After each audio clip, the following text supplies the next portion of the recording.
without further ado, I want to invite the first speaker from the panel, the lovely Dr. Kamna Patel, who will be presenting her piece on race and space, which I believe is a landmark piece of curriculum coming out of the Bartlett.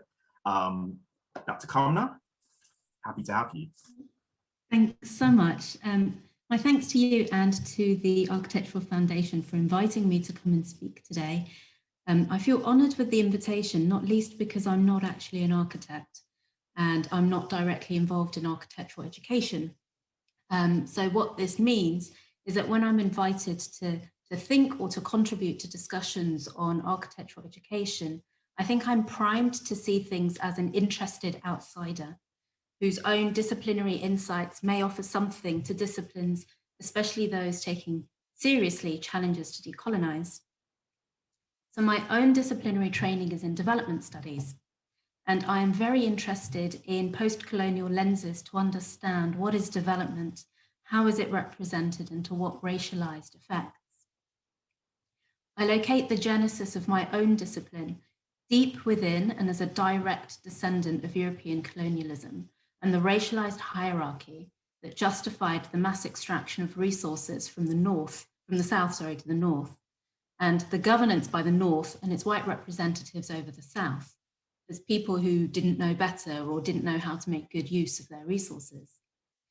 Within development studies, the racialized other is forever a target of European salvation and study in ways that ignore and deliberately make invisible the colonial creation of the other and the conditions that commit the other to lives lived in poverty. It's fairly recently that I started to understand and see that architectural education and other disciplines are entering into the territories of the global south as a means to engage with the agenda to decolonize in the UK. So some of this might include seemingly challenging Eurocentric design briefs with the decontextualized engagement with Dharavi and solving the problems of slums. It might mean pushing geographical boundaries with an overseas field trip, substituting Paris, New York, or The Hague for Hanoi, Kampala, or Mumbai. Tackling the lack of ethnic diversity in a UK classroom by courting greater numbers of international students, particularly those from the so-called global south. And that last tactic is not one confined to architectural schools, but it's certainly the case in higher education in the UK as a whole. So under the cover to decolonize and activism in the UK to decolonize education, it is tempting to look south, to problem solve Eurocentrism by shifting our focus, and I would argue, averting our gaze to over there. This leaves intact the thorny and difficult, really difficult project to imagine a decolonial British education, and it does not compel us to engage with race and racism. So what I would like to talk about today briefly is a specific project that I conceived and I led on that I do not call a project to decolonize, but a project to decenter Eurocentrism from the center by injecting race, racism, and racialization into by our I mean the Bartletts, theorizing of space. So decolonization for me is highly contextual and demands specificity. I did not set out to decolonize higher education. I set out to critically reflect on where and how the Bartlett is situated and implicated in whiteness in our educational offer. I'm an associate professor in the Development Planning Unit in the Bartlett, and I'm the Vice Dean for Equality, Diversity and Inclusion in the faculty. So this is the project that I would like to talk about. It's called Race and Space, a New Curriculum. In late 2019, I brought together a group of academics, PhD students, and professional services staff from across my faculty to create a new curriculum, a resource for unlearning for our fellow teachers and for our students. And we call this curriculum Race and Space, and added this beautiful passive-aggressive title, which you can see in the poster in the back, What is Race Doing in a Nice Field Like the Built Environment? The 7 of us tasked ourselves with 2 questions. We asked, where is race in my discipline? Specifically, where is race in the canon, in new theory or theorists, empirical research, research methodologies and pedagogy? And where do I begin to introduce or advance analyses of race in the built environment. We started off by reading a couple of pieces to provoke our thinking, and one of the most influential was by Brooke Neely and Michelle Samora, who wrote, "At a time when the term post-racial is used to signal a supposed decline in the significance of race, a spatial perspective can provide a particularly useful lens and language for locating and understanding persistent racial processes." Space became our hook. It is the one concept that is common to all aspects of the built environment. It meant something to planners, to architects, to urban historians, to development planners, to designers, construction managers, and economists. We all engaged with this concept of space. Yet in all our work on human spaces, there was hardly ever any engagement with critical race studies. So in this curriculum, we set out to explain that we consider that the organisation of human spaces and the way that our cities, towns, and rural areas look and feel are expressions of power that create or reinforce social and economic inequality. That's to say, we produce the social and the material geographies and patterns that shaped who lives where, how, and with what prospects for a full and prosperous life. And these geographies and patterns are racialized. So segregated housing estates, access to good schools, and the availability of affordable, healthy food are spatial inequalities that can be mapped onto a racial ordering. We say we cannot understand how space works and for whom without understanding race and racism.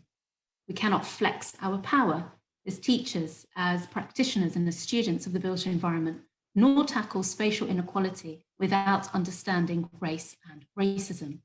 Space is the key agent in racial ordering. So if we change space, we can change the way that race is performed. Now, why a curriculum? We work in a university. I work in a university, my colleagues do.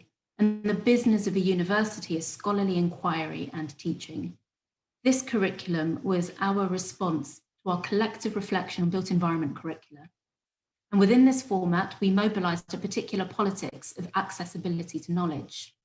The sources that we curated were deliberately balanced across popular culture. So we have Hollywood blockbusters, best-selling novels, podcasts that sit alongside academic monographs.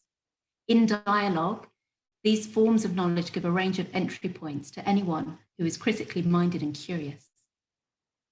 The curriculum aim is to decenter whiteness in our imaginations of the built environment and positively disrupt curricula that perpetuate racialized disparities as neutral, as natural, and normal. We organize the curriculum into 6 sections that readers can dip in and out of, and each section contains a guiding question for the reader to hold in their mind throughout, a small set of core readings that frame the key theme, and then most importantly, this broad set of what we've called primary resources. And these resources come from the creative world, such as films, paintings, and sculpture, and as well as non-traditional formats like blogs and podcasts. These resources serve as illustrations or cases in point of complex race and space relationships that are first introduced in the core readings. So the curricula offers not only a range of theoretical and analytical tools, but also affective interpretations of the connections of race and the built environment across scales, spaces, and temporalities. It's important at this point to pause just to share that it became incredibly important to all of us who were involved in this curriculum to frame race not just as an effective identity, but as a productive analytical lens through which we can view the built environment and affect it and shape it and change it. So to give you a few illustrations from the curriculum, one of the sections is called Encounters with Race, and in it we ask, what racial encounters have you had? We explain that white is a race and that most of us understand we have been raced or that we are racialized through encounters. This usually comes from changes to the social or physical spaces we find ourselves in. And for international students who make up a large number of our students in the Bartlett, this could include moving to the UK or to London from a place where your race was not noteworthy to you or to those around you. The readings introduce the reader to ways we can locate race in spaces through encounters. And these encounters can occur in universities, in contemporary neighbourhoods of London, and historically in countries colonised by Europe. We put academic texts from the likes of Stuart Hall, Sarah Ahmed, Frantz Fanon in dialogue with Monica Ali's Brick Lane, the film Four Lions, and work by performance artist Adrian Piper, a light-skinned mixed heritage woman and her mythic being performances as a mustachioed man in drag on the streets of New York, where she captures the intersection of race, gender, and class, and the encounters that she forces and makes visible in her surroundings. And you can kind of see that it's a slightly grainy picture, but you can see it in the looks of the people that are surrounding her. We have a section on colouring space. We ask, can you see race in the cultural symbols around you? Race is directly implicated in the cultural symbols and signs we build and experience in the built environment. It has features that typically represent the values of the dominant, hegemonic cultural group. This colouring of space, or racialising of space, occurs through the placement of monuments and artworks, the names of buildings, streets and campuses, the ornamentation, style or aesthetics of spaces, as well as the representation of spaces in culture or within a cultural imaginary. For example, when a university such as my own hangs paintings or erects statues of colonialists and slave owners, names its buildings after prominent eugenicists, or adopts a neoclassical imperialist style of architecture with its huge, beautiful columns, it colours itself white, and in doing so negates the cultural contributions of non-white students and staff. London, where UCL is the heart of the former British Empire, and the built environment is full of memorials, significant and small, to an imperial past. Thus, the colouring of space, with symbols reminiscent of past oppression and racism, can perpetuate feelings of being an outsider, whereby unrepresented students may be admitted into the university, but not feel included, issues which inevitably clash with concerns over heritage and conservation of the built environment. So in this section, we place into dialogue Chilim Membe's Decolonising Knowledge and the Question of the Archive, Liu Yat Ming's Architecture and Urban Form in Kuala Lumpur with Get Out by Jordan Peele, and Lubaina Himid, the first Black woman to win the Turner Prize, and her installations, where she inserted several sculptures and paintings of Black characters into the physical space of the Walker Gallery in Liverpool, with Professor Anne Stoller's podcast, The Colonial Administration of Bodies in Space and the Funambulist. These in dialogue allow us to see how space has been coloured. Final illustration that I want to leave you with is on speculative futures, where we ask, what is the future that you can imagine? Imagining the future generates the possibility of different spatial trajectories that overcome racialized injustice. So Afrofuturism, post-colonial urban futures, and decolonial theory and projections are three fields of study that allow us to imagine, speculatively, different futures, and thus different built environments and different ways of living and being. Although we must acknowledge that our very ability to imagine has been conditioned, whether it's through pop culture we consume, where Black presence is systematically erased, or academia, where representation of authoritative knowledge are primarily coded in the bodies of white cis men. And here we put into dialogue works of people like Ananya Roy, a geographer whose work on smart cities, with films such as Black Panther. Together, these works stretch our criticality and our very imagination. We have to be able to imagine something in order to then create it. In 2020, we published the curriculum and handed out a hard copy to every single teaching member of staff in the faculty. For me, there is now no excuse, none whatsoever, for any Bartlett teacher to say that they didn't know, that race isn't relevant to their particular niche area of study, or that they themselves are too busy looking for more information. It's here. Students, wherever they are, can freely access the curriculum. You can Google it and download it. It's just a PDF document to augment their learning.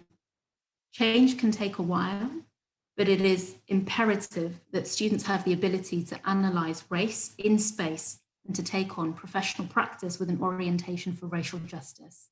And that's why we produced this document, and that's why I hope it will be of use to not just Bartlett students, but any student interested in the built environment. And that's what it looks like. That's the end. It's tiny, it's a pocketbook, and it's fun. Amazing. Thank you, Dr. Kamna. And where can students, if they want to refer to that, can they find it online, or can they buy a copy? Oh, it's free. It's all free. Perfect. Download it. I have some in the office which I can't get to, and I won't get to. So please just download a copy. I'll put a link in the chat.